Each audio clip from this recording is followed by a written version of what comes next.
যেন কেহ আমার দ্বারা কষ্ট না পায়।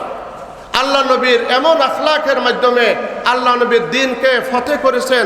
সারা দুনিয়ার মধ্যে অমুসলিম পর্যন্ত আল্লাহ নবীর চরিত্রের উপরে কোনো স্পট আনতে পারেনি। দিল মেরা তসখীর কিয়া এক আরবী নে, মক্কি মদানি হাশমি মুত্তালবী নে। আমার সময় শেষ। এই জন্য আমাদের আল্লাহর নবীকে আদর্শ হিসেবে মানার জন্য ইবাদত বন্দেগীর মধ্যে যেমন আমরা আল্লাহ নবীর অনুসরণ করব, চরিত্রের মধ্যে, মুআমালার মধ্যে, মুআশারার মধ্যে, আখলাক নববীর মধ্যে আমরা আল্লাহর নবীর অনুসরণ করতে হবে। যে যত বেশি আল্লাহ নবীর চরিত্রের অনুসারী হবে সে তত বেশি আল্লাহর পেয়ারা হবে। আল্লাহ নবীর অনুসরণের খেলাফ অনুসারী না হইয়া আমরা নিজের আমলনামাকে ভারী না করে আমরা চলতে হবে।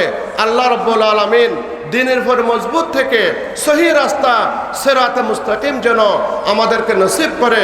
আল্লাহ রাব্বুল আলামিনের রাজামন্দি হাসিল করে হেদায়েতের উপর আমাদেরকে মজবুত রাখে।